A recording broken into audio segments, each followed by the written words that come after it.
Radio DEM presenta Economía de las Ideas por Rodrigo Soto. La aventura de saber y la aventura de pensar, ligada a la aventura de equivocarse. ¿Cómo les va? Mi nombre es Rodrigo Soto. Bienvenidos a otro programa más de Economía de las Ideas, Radio DEM 90.5. Nos referimos con esta entrada a que inevitablemente, como lo hemos comentado, dentro de esta economía de las ideas, dentro de este mundo de los disparos neuronales, inevitablemente estamos ligados a equivocarnos debido a que estamos experimentando con esta aventura de pensar, de razonar, invitando al pensamiento crítico y siempre recordando que no debemos de aventar margaritas a los puercos. En este tenor, y antes de iniciar el programa, quisiera agradecer a todo el equipo directivo y operativo para la realización del mismo, especialmente a mi buen amigo Sergio, quien siempre nos anda motivando para que estemos trabajando de manera constante en la realización de estas breves cápsulas, estos breves programas. También les recordamos que todas estas grabaciones que se dejan pueden ser consultadas en el sitio economiadelasideas.mx, en donde escribe un servidor. Es un blog donde encuentran noticias y demás datos interesantes al respecto del conocimiento científico y tecnológico. Bueno, curiosamente, existe o pareciera que tenemos o estamos bombardeados por la anticiencia de comer mal, o nuestra celeridad de este mundo globalizado nos hace que busquemos soluciones rápidas para la ingesta del alimento, porque el cerebro demanda mucha energía. Y bueno, en este sentido, nunca he sido muy adepto de la ingesta de postres, pero no niego que me agrada incorporar algo de azúcar a mi dieta de vez en cuando, siempre tratando de cuidar que no caigan esos kilos de más. Pero bueno, sobre todo bajo la premisa de que la glucosa es alimento neuronal. Por lo anterior, me ha resultado interesante observar cuando estoy en algún restaurante cómo los individuos con los que comparto mesa o aquellos en las inmediaciones del lugar se apresuran a terminar sus platillos principales para poder solicitar la carta de postres y pedir lo conducente, por así decirlo. Sin embargo, lo curioso reside en que algunas personas que piden ese postre para saciar su aparente hambre denotan una especie de ansiedad cuando les llega, similar tal vez a lo que sucede con un niño o con un menor cuando llora para solicitar su leche y se calma al tener la mamila en la boca. Y bueno, encontré información importante al respecto, ya tiene un poco de tiempo, pero todavía es vigente, en el sitio de Bloomberg, específicamente en el escrito de Robert Langret y Dwayne Stanford titulado Fatty Foods Addictive Like Cocaine in Growing Body of Scientific Research. Bueno, la tesis de ese escrito que encontramos en Bloomberg es la siguiente. La comida chatarra y las bebidas azucaradas no solamente son en parte responsables del sobrepeso y obesidad en el mundo. Y en este tenor, bueno, números más y números menos, debemos recordar que tenemos por un lado a gente con desnutrición, aproximadamente, pongámosle 1,000 millones de personas que no comen bien, están desnutridos y a veces no hacen una comida, una de las 3 comidas, o a veces nada más hacen una comida. Son gente que también a veces, podemos decir, gana menos de $1.25 diarios. Y por otro lado tenemos también ese mismo número, números más, números menos, 1,000 millones también de personas que tienen sobrepeso, que tienen obesidad. Entonces, por un lado tenemos personas que comen poco, que están desnutridos, y por otro lado personas con sobrepeso y obesidad. Pero bueno, la conclusión de este estudio es que la comida chatarra y bebidas azucaradas no solamente son en parte responsables del sobrepeso y obesidad en el mundo, sino que también pueden hacer al cerebro adicto a estos sabores. De igual forma que lo hace, por ejemplo, la nicotina, la cocaína u otras drogas similares. Incluso algunos estudios de escaneo cerebral revelan que los obesos y los comedores compulsivos muestran disturbios en su sistema de recompensa, similar a lo que sucede con los consumidores de droga, por increíble que parezca. Y bueno, aquí debemos recordar que el cerebro demanda mucha energía y la glucosa, bueno, pues es un alimento que el cerebro lo sabe transformar muy bien para pensar, para trabajar, y no nos resulta extraño tampoco que a veces cuando estamos cansados o desgastados, un poco de azúcar nos reanima, siempre y cuando en moderación o en medida. También un gran compañero del trabajo, el licenciado Juan Roberto Zavala, me platicaba que a veces cuando lleva a sus nietas al ballet o alguna actividad que demande bastante ejercicio, pues lo que sucede es que a estas chicas a veces cuando están muy cansadas o algo se les da un poquito de azúcar para que continúen sus actividades o su desempeño de manera óptima. Incluso también mi madre me ha platicado que ella siendo endocrinóloga, nutrióloga, cuidando siempre su peso, su alimentación, me dice que no descarta cuando está en un congreso médico, que son bastante desgastantes, con jornadas de trabajo largas y arduas, el ingerir a veces una Coca-Cola que nunca está en parte de su dieta. Es más, a mi madre rara vez la veo consumiendo algo de ese tipo de refrescos, pero dice que no lo descarta incorporarlo a su alimentación siempre y cuando lo requiera para continuar con esa jornada ardua de trabajo. En este punto también quiero aunar o ahondar en que todo esto es también factor de riesgo. No a las personas afecta lo mismo el consumir el consumir cantidades X o Y de azúcar. Por ejemplo, si yo tengo una predisposición o tengo el gen ahorrador, como lo dijera Jiménez Campillo Álvarez en el mono obeso, pues entonces acumularé propensamente, estaré más propenso a acumular esa grasa de más o esos kilos de más. Pero si soy tal vez una persona cuya genética se asemeja más o tengo un trabajo que me ayuda a estar gastando todo ese exceso, bueno, pues difícilmente lo acumularé. A veces criticamos, por ejemplo, a la gente como los albañiles que están en la obra trabajando fuertemente bajo jornadas con el sol quemante, pero ellos de igual forma gastan esa energía, entonces no afecta igual. Pero bueno, continuando con esto, existe una carga colosal entonces. El sobrepeso y la obesidad, por decir números, representan en todo el mundo una carga enorme para los presupuestos médicos y causan graves problemas a la población, eso ya lo sabemos. Y para comprender un poco este mercado, pues tenemos datos, como decíamos, números más, números menos, de la Organización Mundial de la Salud. Desde 1980, dice la Organización Mundial de la Salud, la obesidad se ha más que duplicado en todo el mundo. En 2008, por ejemplo, 1.500 millones de adultos de 20 años y más tenían sobrepeso, y donde dentro de este grupo más de 200 millones de hombres y cerca de 300 millones de mujeres eran obesos. Imaginemos esto nada más en el 2008. El 65% de la población mundial vive en países donde el sobrepeso y la obesidad cobran más vidas de personas que la insuficiencia tradicional, insuficiencia ponderal. En 2010, alrededor de 43 millones de niños menores de 5 años tenían sobrepeso.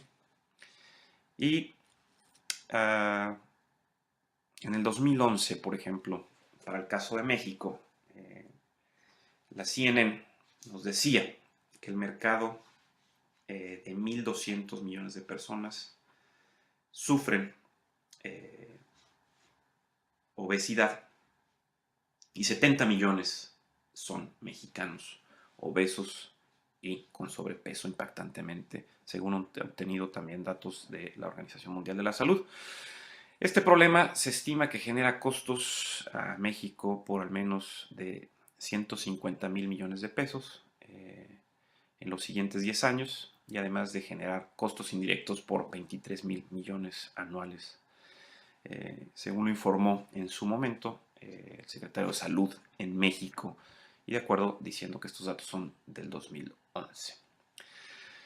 Bueno, como lo sabemos, pero lo remarca también la Organización para la Cooperación y Desarrollo Económico, México se encuentra en subiendo ahí, o en este primer lugar de sobrepeso y obesidad, de acuerdo a diferentes cifras publicadas. Entonces es increíble que en un país que, como lo comentan, cuando entran los españoles, que se les hace increíble encontrar a un cacique gordo, a un indio gordo, parafraseando a Bernal Díaz del Castillo, que ahorita también se está diciendo que a lo mejor no fue él quien lo escribió, pero bueno, ese es tema de otro programa o de otros expertos, de los historiadores. El caso es que los españoles se impactan entonces de ver a un indio gordo. ¿Qué nos quiere decir eso? Bueno, que los indios realmente no eran gordos. Teníamos entonces en nuestra genética, que innegablemente es de indios. Incluso yo hago la broma de que a veces requiero de estarme bañando constantemente. A lo mejor esa es mi ascendencia indígena. Entonces no había gordos tentativamente entonces en nuestra población, pero el cambio de esta dieta, la comida rápida, la aceleración en que vivimos constantemente, esta globalización, este mundo competitivo de competencia feroz de capitalismo salvaje, nos ha llevado entonces a que busquemos soluciones más rápidas de comida, pero tristemente esas soluciones recaen en la comida chatarra y en que no comamos bien. Ya se habla o se puede a veces algunos autores como Sofía Charbel Orozco, Martín Lanjus Loesa, Mauricio Hernández Ávila, hablan, por ejemplo, de la obesidad como una epidemia, de acuerdo a escritos que han sacado, por ejemplo, en Nexos. Otros autores, interesantemente, como Michael Pollan en la revista Lucky Pitch, Before and After the Apocalypse, ahí nos hablan que se ha perdido algo muy importante, muy interesante en cuanto a la alimentación, como decíamos, y es el cocinar. Nos hemos olvidado de que cocinar es algo muy importante en nuestras dietas y debe ser retomado y reconsiderado para volverse a incorporar en nuestro devenir histórico, y es una actividad ligada al arte en donde pues se disfruta mucho prepararse la comida, buscar o informarnos más acerca de los alimentos que estamos ingiriendo, eliminar aquellos que nos causen problemas, incluso al ir al baño, al evacuar, donde no podamos ir al baño rápidamente o causen algunos problemas mayores como lesiones que producen la terrible problemática de tener hemorroides, por ejemplo. Y bueno, la obesidad, se publica entonces un estudio en la Organización para la Cooperación y Desarrollo Económico, como decíamos, OCDE. México se encuentra en el primer lugar de sobrepeso y obesidad. En ese estudio de esa organización, La obesidad y la economía de la prevención, se advierte que nuestro país debe actuar para detener esta epidemia, ya que el 70% de los mexicanos tienen sobrepeso y 30% obesidad. Este mal también aqueja a los pequeños, pues según datos de CNN muestra que más de 4 millones de niños entre 5 y 11 años la padecen. Y aquí, curiosamente, debemos hacer también hincapié en que vemos muchas familias que tienen ese problema de obesidad o sobrepeso y, desgraciadamente o tristemente, en la alimentación que dan a sus hijos, piensan que debe ser similar a la de ellos y entonces los van poco a poco predisponiendo o llevando por ese camino sinuoso y muy transitado, que es el del sobrepeso y la obesidad. Bueno, si aunado a todo esto que hemos dicho, agregamos que en verdad las grasas de la comida chatarra, el azúcar y las fructosas de las bebidas, que por ejemplo aquí me gustaría decir que en la revista National Geographic, que fue de agosto del 2013, que se titula Sugar, Why We Can't Resist It. Nos dice que, por ejemplo, el refresco tradicional o la soda, como se conoce aquí, un refresco de 12 onzas o 355 mililitros, pues nada más y nada menos que contiene en promedio o típicamente alrededor de 10 cucharadas de azúcar. Entonces yo me pregunto a los radioescuchas, a los que están viendo también este video, sí, ¿qué pasaría si se tomaran 10 cucharadas de azúcar en una sola sentada? Bueno, como decimos, si aunado a todo esto, agregamos que en verdad las grasas de la comida chatarra, el azúcar y las fructosas de las bebidas, así como las grasas y el endulzante de ciertos postres, poseen características adictivas similares a lo que sucede en el cerebro con las descargas de dopamina y fijación neuronal por la activación del sistema de recompensa, estimulado por una droga como la cocaína. Entonces el problema pues se agranda, se potencia. En ese escrito de Langret y Stanford se señala que el azúcar y la grasa siempre han estado presentes en la dieta de los seres humanos y que nuestro cuerpo, bueno, está diseñado para procesarlos, pero el problema se presenta cuando el procesamiento de los alimentos se le añaden altas cantidades de azúcar, grasas malas y harinas, o cuando no producimos, bueno, esa insulina también para estar destruyendo ese azúcar, o también cuando nuestra actividad es sedentaria, sentados en la oficina, no hacemos ejercicio, bueno, pues esto se complica, no tenemos una actividad que demande bastante desempeño, bastante quema de calorías, de grasas, de azúcares. Y volvemos al caso de los albañiles, se les critica que a veces ellos van y compran un refresco de estos de cola con grandes cantidades de azúcar, de gran cantidad, de gran tamaño, y dicen, no, pues esta gente va a terminar con un problema de diabetes terrible, a lo mejor se les ampute una extremidad, como la pierna o algo así, pero también se nos olvida, y antes de criticar y atacar a las refresqueras, que si bien también no son santos, o no son Madres Teresas de Calcuta, o no son para canonizarlos, también ese albañil o esa persona requiere de mucha energía porque está en una jornada laboral muy intensa. Entonces no necesariamente aplica ese factor de riesgo. Y si no, pues sería interesante invitar a esas personas a que se desempeñen un rato pegando ladrillos, levantando muros de concreto, de cemento, a ver qué tanto requieren de energía para continuar su trabajo. Pero bueno, continuando nuestro tema. Para el doctor David Ludwig, un investigador de Harvard, los alimentos altamente procesados causan picos y declives en la ingesta de azúcar en la sangre. Esto es muy interesante. Y logran la ansiedad para volver a incorporar ese azúcar al cuerpo. Es decir, tenemos ese pico de éxtasis y luego ese declive. Y entonces a veces queremos otra vez consumir azúcar para alcanzar ese pico de éxtasis y no caer en el declive terrible de la falta entonces de esa azúcar que nos estimula. Y bueno, es así que Langret y Stanford, el artículo que hacíamos en Bloomberg, comentan que la constante estimulación de nuestro cerebro con alimentos cargados de calorías y grasas procesadas desensibiliza el circuito cerebral e invita a que las personas tengan que consumir mayores cantidades de alimentos chatarra para mantener su estado de placer ligado a la dopamina. Es lo que decimos, consumimos entonces un postre muy a gusto, delicioso, con X cantidad de azúcar y de repente viene ese pico delicioso, dopamina, excitados, contentos, y de pronto, ¡pum!, baja, entonces viene el declive y ¿qué hacemos? Bueno, vamos a consumir otra vez más azúcar para alcanzar ese pico y se nos olvida que ya tenemos otra cantidad dentro de nuestro cuerpo y es el problema de la adicción.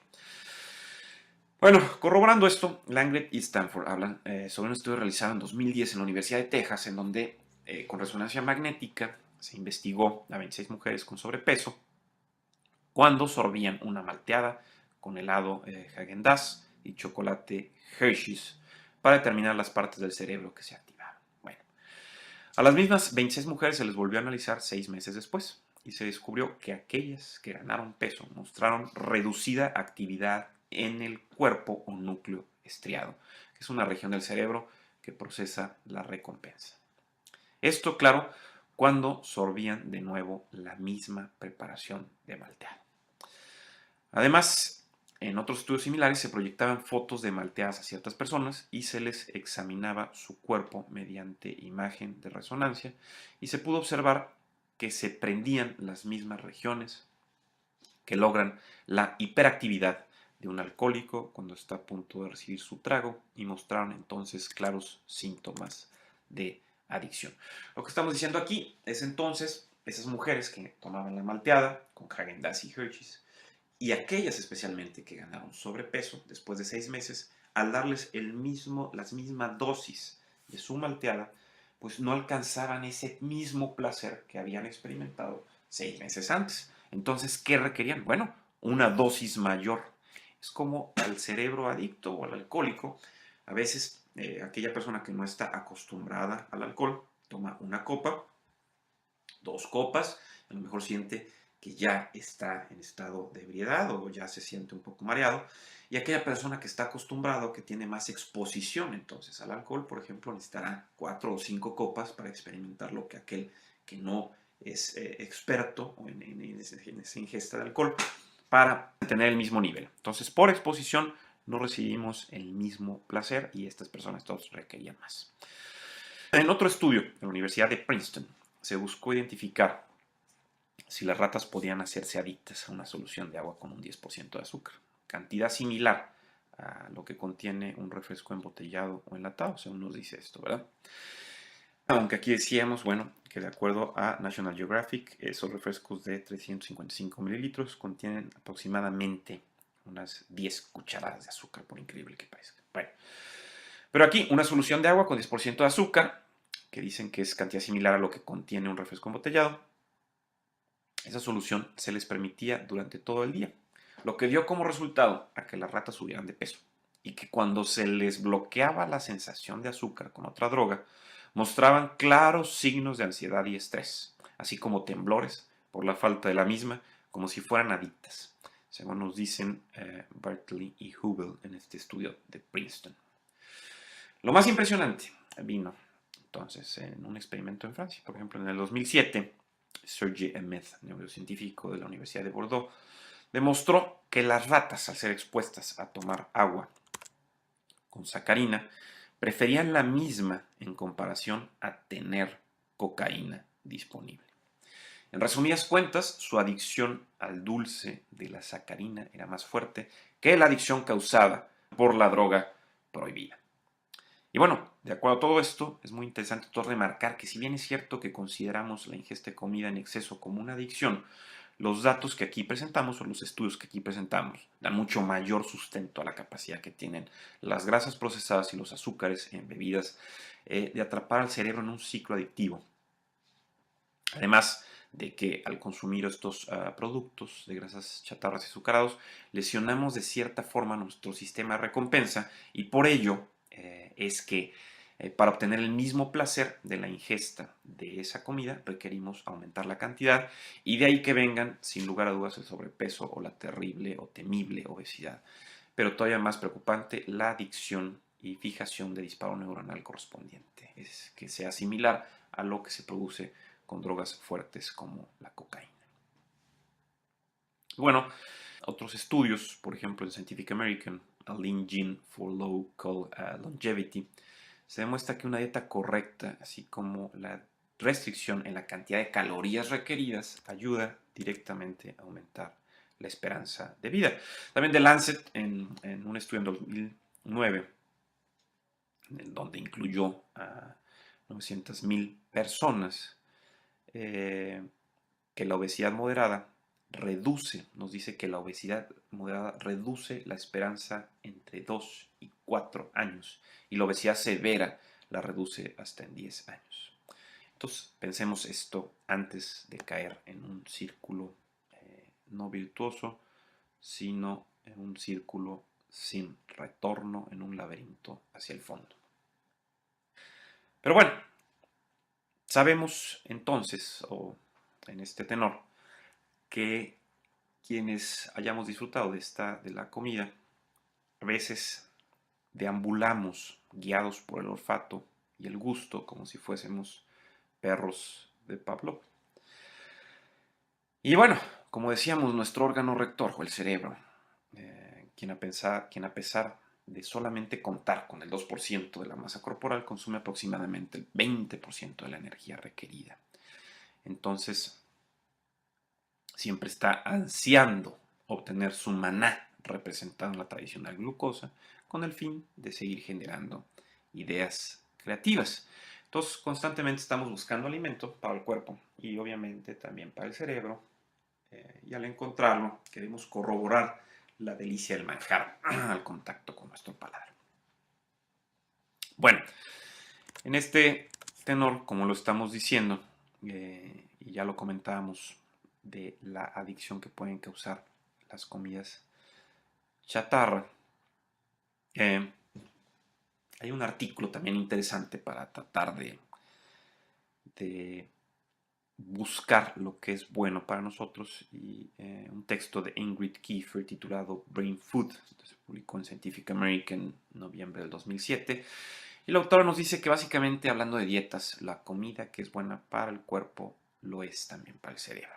Es decir, Kiefer señala que aunque se siguen realizando descubrimientos importantes, hasta el momento ciertos estudios señalan que una buena nutrición se encuentra ligada a contribuir positivamente a mejorar nuestro potencial intelectual, haciendo énfasis en que un niño con mala nutrición no puede aprender ni dentro ni fuera del salón de clases. Entonces, no solo el comer mal nos afecta con el sobrepeso y la obesidad, sino también el comer mal nos afecta en nuestro intelecto, en nuestra capacidad de aprendizaje, sobre todo si hablamos de niños pequeños.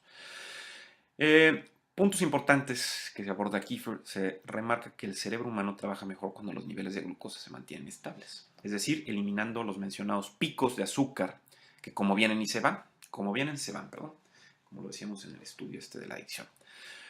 Por lo que Kiefer nos comenta la importancia de consumir carbohidratos complejos como frutas, que pueden ser naranjas, peras, ciruelas, pomelos, vegetales como brócoli, espinacas, zanahorias, lechuga, granos enteros, trigo, arroz, avena, legumbres, lentejas, garbanzos, chícharos, frijoles, alubias, en lugar de ingerir azúcares simples, bueno, con el fin de estabilizar la concentración de glucosa y evitar esos conocidos lapsos mentales o de la memoria.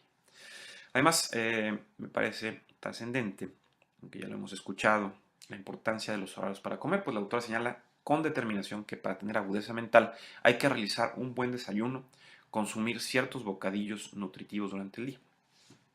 Otro aspecto vital también de la autora Kiefer es la incorporación de hierro o espinacas a la dieta, específicamente al torrente sanguíneo, con el objetivo de mejorar las funciones mentales, tanto en niños como en adultos. Entonces, bueno, el buen Popeye tenía razón de incorporar espinacas o hierro para mejorar las funciones mentales en niños y adultos. Vivimos, como decimos, agobiados por la incesante búsqueda de comida, pero sobre todo de azúcar o glucosa, pues en su momento funcionó para nuestros antepasados homínidos, pues se nos olvida que algunos de ellos generaron un gen ahorrador, como decíamos, para enfrentar largos periodos de falta de alimento, y nos pudieron heredar el mismo.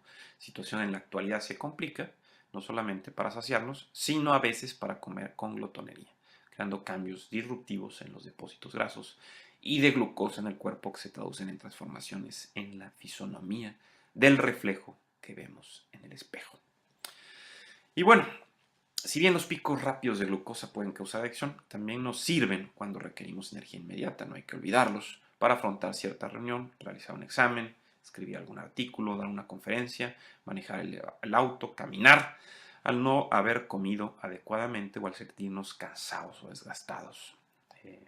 Por lo cual, a veces, una ingesta de poco de azúcar no es mala. Entonces, si nos sentimos cansados o agobiados, esa ingesta no nos va a hacer daño siempre y cuando volvamos a nuestra dieta tradicional. Tampoco hay que satanizar todo, porque recordemos que es un factor de riesgo. Solamente no debemos ahondar o agrandar todo esto.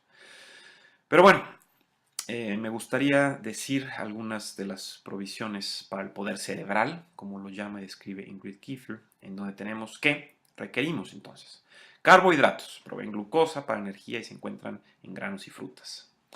y vegetales. Hierro, transporta oxígeno y está en piñones, avena, espinacas, lentejas, soyas, semillas de calabaza, germen de trigo, levaduras, alubias.